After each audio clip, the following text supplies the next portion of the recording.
A Associação 25 de Abril e o movimento M12M,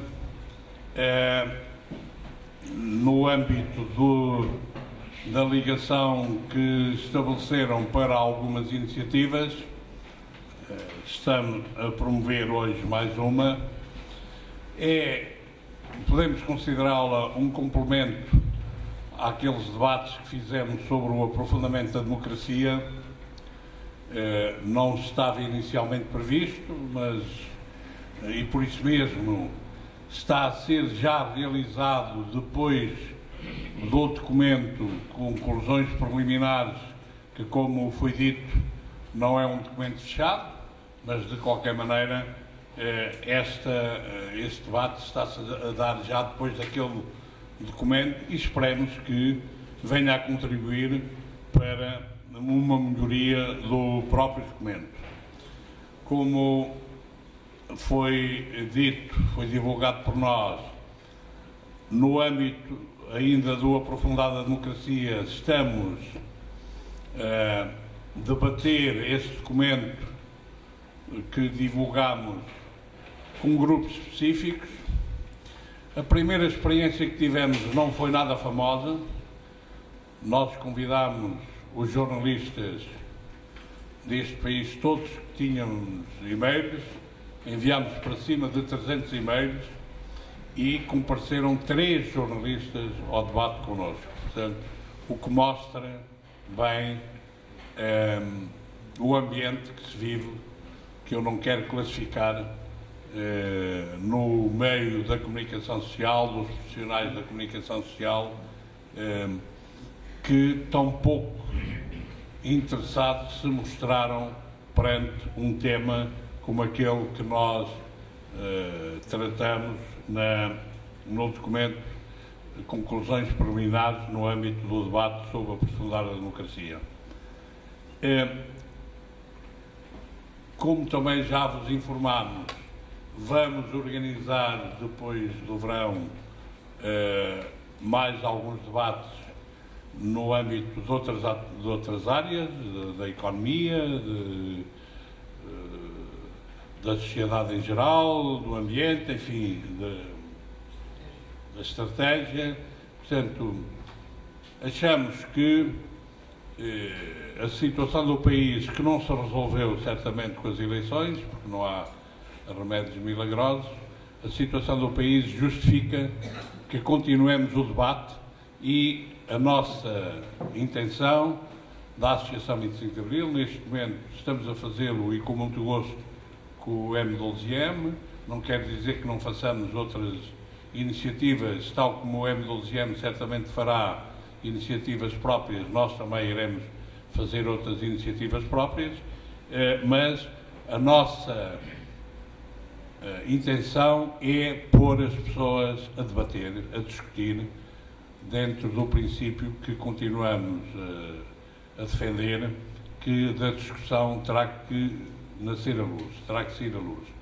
Estamos convencidos que com o debate havemos de encontrar um caminho para ajudar a resolver os problemas presentes que temos. Portanto, para além de vos dar as boas-vindas, eu iria passar a palavra ao moderador, o comandante Pedro Louret, que irá depois conduzir este debate sobre mobilização social, oportunidades, desafios, possibilidades. Obrigado e a casa é vossa.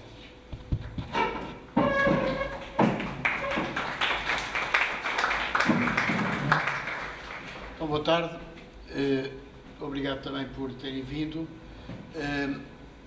Este debate surge complementar aos 3 outros anteriores que fizemos, numa perspectiva de, talvez, por um lado teórica, mas sobretudo refletindo experiências concretas, quer cá em Portugal, quer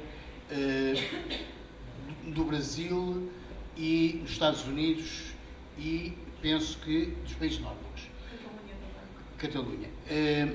Aproveitamos o facto de ter chegado recentemente a Portugal a doutora Ana Margarida, acabada de doutorar nos Estados Unidos, e ela funciona como, no fundo, a intervenção de fundo deste debate, e com duas experiências importantes, quer do Henrique de Sousa, que tem uma larga experiência em movimento associativo e ativismo social em Portugal, quer depois da Raquel Freire, sobre o movimento M12M, as suas dificuldades e perspectivas futuras.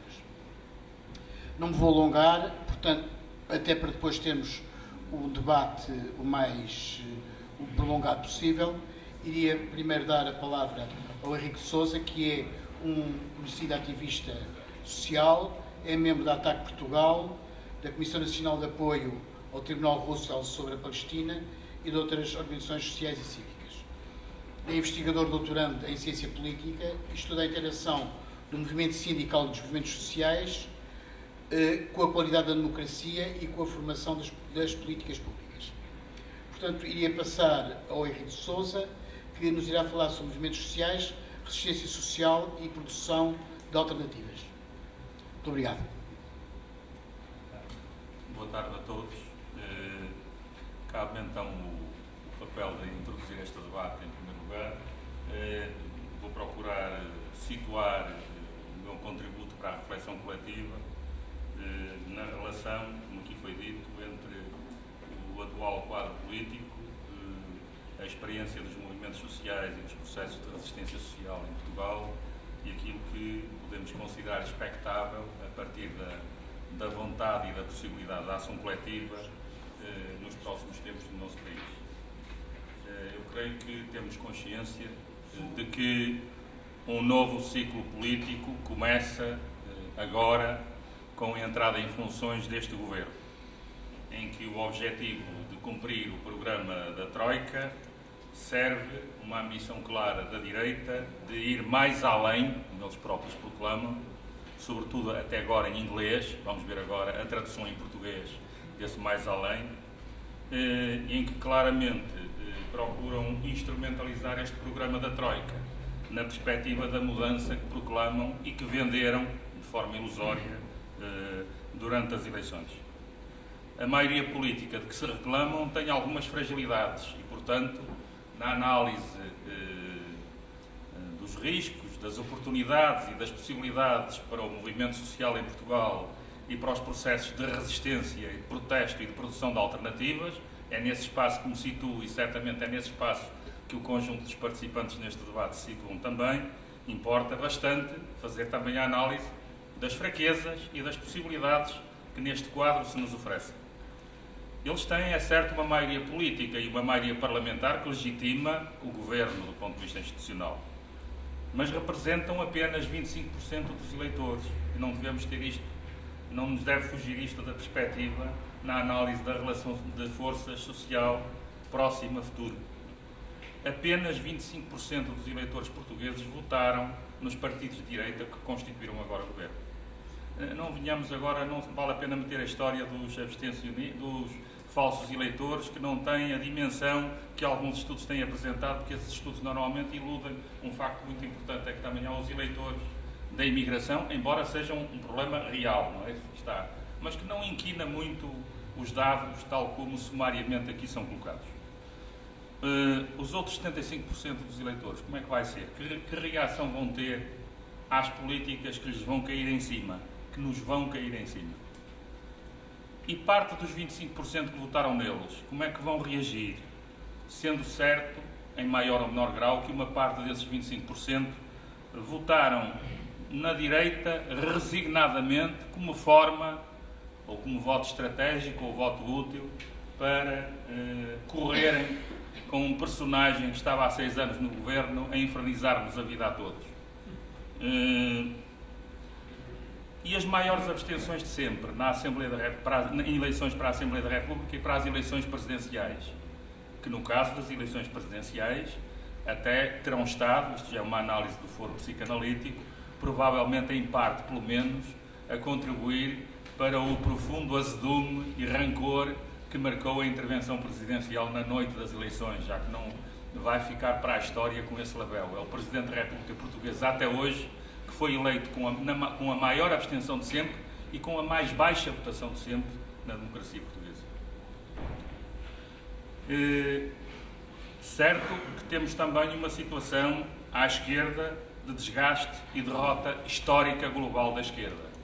Bem, não vou falar aqui nos contentamentos presunçosos, unilaterais deste ou daquele partido que aguentou mais ou menos, o que é positivo, e resistiu com o seu eleitorado. Globalmente a esquerda averbou nestas eleições uma profunda derrota em votos, em deputados, que é marcante e que vai marcar o próximo futuro do seu papel e das suas fraquezas. É verdade também que enfrentamos um desgaste profundo da democracia representativa. Baixas taxas de participação eleitoral, cada vez mais baixas, níveis crescentes de desconfiança nas instituições políticas, na participação cidadã, demonstradas a olho nu e também pelos inquéritos de opinião internacionais em que Portugal participa.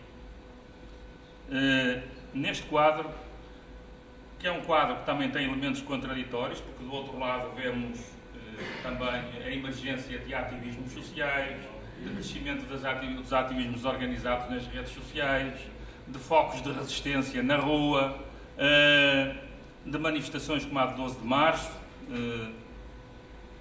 Neste foco que é contraditório, como é que vai a maioria social reagir ao céu que nos vai cair em cima, de que apenas sofremos até agora uns ameaços, embora já com a violência que sabemos?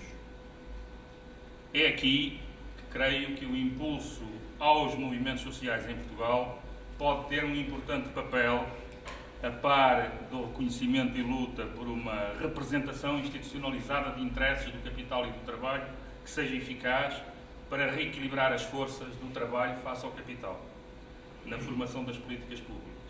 E a par de um incremento de todas as formas de democracia participativa, é aqui, dizia, que o impulso aos movimentos sociais em Portugal e o nosso papel enquanto agentes desse impulso pode ser muito importante, não só para estímulo à produção da alternativa que falta à esquerda em Portugal, como também como fermento dinamizador da recomposição partidária, doutrinária, de perspectiva, de entendimento, de diálogo, de convergência das forças de esquerda. Eu gostaria de fazer aqui um pequeno parênteses sobre movimentos sociais, porque falamos muito em movimentos sociais, mas convém, pelo menos, naquilo que eu digo sobre movimentos sociais, que se perceba o que é que eu quero dizer com movimentos sociais, mesmo que outros aqui presentes tenham outra definição, outra visão do que são movimentos sociais. Eu situo-me nesta análise da valorização do estudo dos movimentos sociais enquanto a atores relevantes e influentes do processo político. Há outras escolas, há os que abordam os movimentos sociais do ponto de vista dos recursos, do ponto de vista comportamental ou funcionalista, por exemplo. E atribuo muita importância na análise dos movimentos sociais ao ambiente institucional e político no qual operam os movimentos sociais, que é diferente no nosso país, de outros países. Estabeleço como foco principal de abordagem dos movimentos sociais a relação entre protesto social, como base dos movimentos sociais, e a relação entre esse protesto e a influência e a interação com os atores políticos e institucionais, os governos, o Estado, os partidos, os produtores das políticas. Entendo os movimentos sociais como desafiando uma dada ordem política. Os movimentos sociais interagem com outros atores dessa ordem política, mas os movimentos sociais, enquanto tais, desafiam essa ordem. E esta tensão que é criativa e ajuda também a ser fermento de mudanças muito dinâmico nas sociedades. As sociedades são fundadas no conflito, o conflito faz parte das sociedades e da sua evolução.